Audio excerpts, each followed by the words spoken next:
I'm definitely going to ask to have you come back because there's so many different pieces and so many different questions I have for you. I'll reach out to the PR team because this was such a wonderful conversation. Well, thank you. I enjoyed it and I appreciate it. I really do. So I need to know, I have it here, but I want you to tell our listeners best ways of either finding your work or getting in contact with you. Tell us about your blog, the name of it and everything else like that. Okay, thank you. I think the easiest way is to go to my main website, which is bounceToResilience.com. And when you go to that website, you'll find all the links like to my blog and a link to buy the book, or you can buy the book Miracles for Daddy on Amazon as well. And I'm actually getting ready to publish another book, too, so all the information will be out there. Yeah, I'm excited about it. Yeah, my kids are involved with it, so they're super thrilled. My 6-year-old is the illustrator, and my 8-year-old wrote some parts of the book, so we're excited about that family effort. Yes. But again, the website is bounceToResilience.com. Dr. Erica, I it's been a stellar show tonight. We want to give you a round of applause.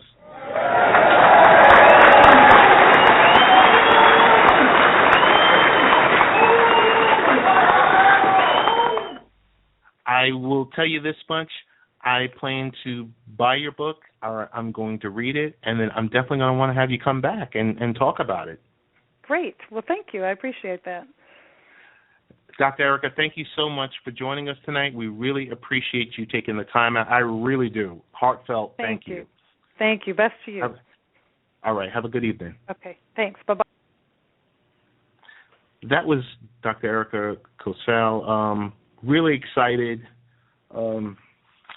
As I stated, the portfolio is Dr. Biology, a founder of the Bounce to Resilience, blogger of Traveling Troubled Times, international speaker of Resilient Strategies, author of the Miracle for Daddies and Family Inspiration Fight Against the Modern Medical Goliath, and featured all over national television. So really excited about having her on the show. So I guess we're going to finish strong in hour one because we got my buddy. I haven't spoken with him all season long, Chris Wassell. Chris, how you doing? I'm doing good. How you? Doing pretty good. I want to make sure I got a good connection with you. Chris, did I lose you? Yeah, as always. Not yet. Okay, there you go. I hear you loud and clear. So, Chris, so much is happening. I mean, I don't know where to start. I will say this much. At times, the NHL playoffs is that much more exciting than the NBA playoffs. And some people give me a hard way to go, but not really, not at all. What's happening this year with the playoffs? You gotta love pure chaos, and that's what, especially in the first week. Look, last night I'm sitting there. It's like, am I going to get to go to bed at some point tonight? It's 2 a.m. It's the third overtime between Nashville and Chicago. Look, should I make a snack here at this point? Maybe some hot chocolate. Maybe put a chaser in the hot chocolate, perhaps. I mean, it was that kind of night, and you've seen a lot of that in these playoffs. A lot of play close to the vest. You've even seen some teams that you expected to play better have unfortunately been the victims of some bad luck and some unfortunate breaks, and series have completely turned upside down. What seems like the most innocent play. So anything that you went into this playoff expecting probably has not happened for the most part. That is so true. I got to tell you, this is the best time. I mean, being able to watch hockey or to go to a game in April Not to say there's a problem with going through October through March, but there's something about that April hockey where it's just that much more intense. And me personally, I've taken my son on several occasions right there to the Coliseum, the soon-to-be defunct Coliseum. You know I'm a little sour about that, but so tell me, with this initial round, who's going to come out in each series as the victor? Well, all right. Look, the Rangers are going to beat the Penguins. Everybody knows this. It's just a matter of how long Henrik Lundqvist wants to make this series. I swear to Christ, he may be the only goalie, Ted, that makes a series longer by himself. He really does. He has just this innate ability of being dragged into long. Look, I understand it's not all his fault. Right. Teams, one accident, twice is a trend, 3 times is 4, 5, 6. You get the idea.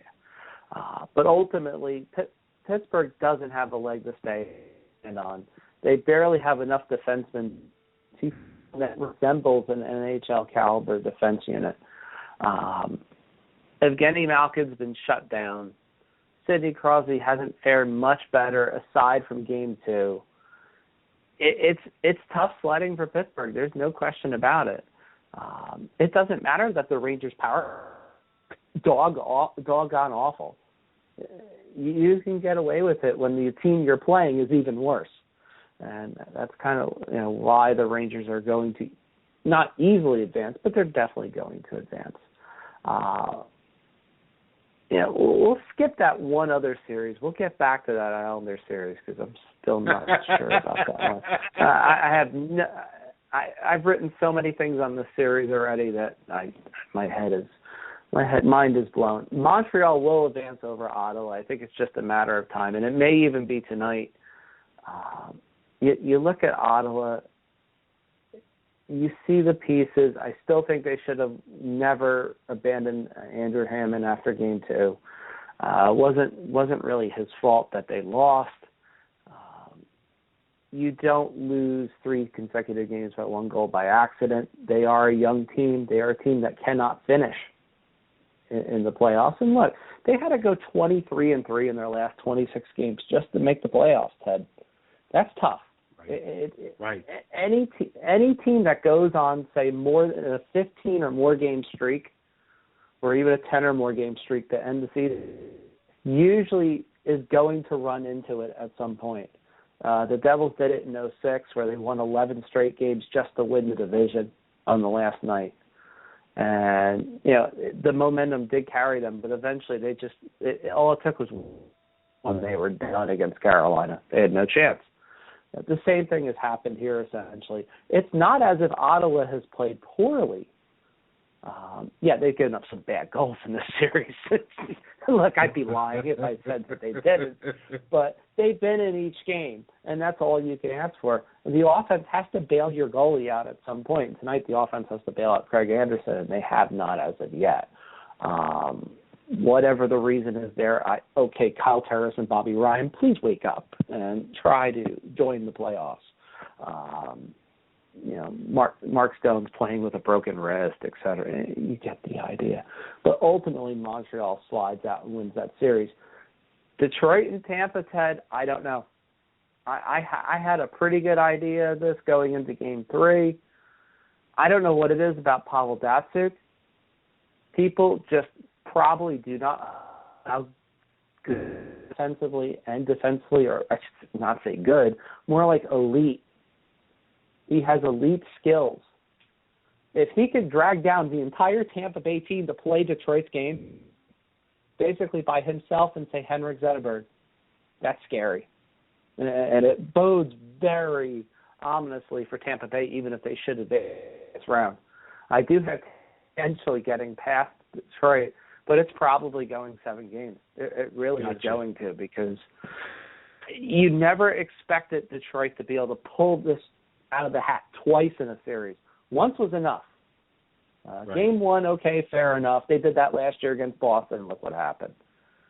Do it again. They hold Tampa to 22 shots a goal. This is Tampa Bay, folks. Tampa Bay averages 35 shots a game at home. They average 31 they average 15 scoring chances a game on the road. They had about 5 or 6 scoring chances midway into the third period in Game 3. Yeah, they did heat up eventually, but, I mean, by then, the game was over. So, as for the West, Anaheim's going to go past Winnipeg. Look, Winnipeg's a feel-good story. They can't win a playoff game. They just can't. Whatever curse that has come from the bowels of Atlanta. Yes. Thrasherland. It is unbelievable how it's come to fruition in the series. Corey Perry scores a goal off a skate, a post, and a skate. You could go up and down a line. Pavlich literally sees the ghost of Andrej Pavlich past in every third period. It's a little peculiar. You know, he plays great in the first 2 periods, cracks in the third. I've seen this before, but still, it still shakes you a little bit when you see it 3 times in a row. I can't see them coming back, obviously. Maybe they steal a game tonight. But, again, it's a huge problem. St. Louis and Minnesota is a dogfight. I love this series. It's a true study, and it's not even a study in contrast. It's just a study in who wants to beat the crap out of each other more. Basically, whoever Chicago gets Chicago's going to be very happy. Yes. There's going to be some battle wounds from this one. And, you know, both goalies have played well. You know, Devin Dubnik's played well. Jake Allen's played well. It comes down to can St. Louis's power play, which is probably should be the story of the series. It has been for all the wrong reasons. Aside from Vladimir Tarasenko in Game 2, St. Louis has really done nothing at all. And if they're going to get going, they have to get this moving tonight. They have to find a way to steal one in Minnesota. And this might be the do it, only because some reason in this playoffs, Ted, Game 4 has been unkind trying to go up 3-1 in the Midwest. So, aside from Chicago, you know, years past, this type of series has had a weird history to it. So, when 2 similar teams play like this, all bets are off. You know, you go down, you look at Vancouver and Calgary. What else could you say about young Johnny Gaudreau from, yes, New Jersey? Wow. I talked to the kid several times this year. I've been lucky enough. He's one of the most level-headed players you can meet. And he just goes out there and he just plays.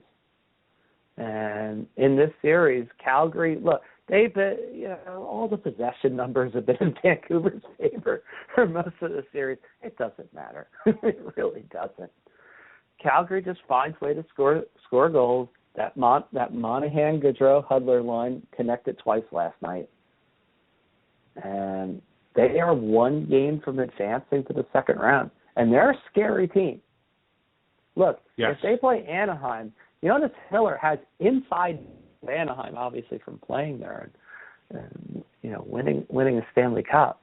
Yeah, that's the series. And then obviously, Chicago and Nashville played that epic game last night. 100 shots on goal combined. Yes. 2 overtimes and a cup of coffee, Ted. one shift. Chris, I gotta ask you. Were you functional at work today? It was the struggle was real. The struggle was definitely real because I had to write 2 deadline pieces right after, and the editor for the one place I write for just looked at me like 3:00 a.m. It's like, wait a minute, when does this game end? I was like, 2:18, and he's like, oh God. He's like, okay, we can get that in for the late edition. But yeah, and it could have went longer. It really could have. Nope. Nobody expected Brian Bickle to throw a perfect screen out of Pecorine at all. I really thought this game was going to keep. I thought 4 overtimes. Oh my goodness. But it was a perfect end. Chris, we're going to definitely have to have you come back as we go through the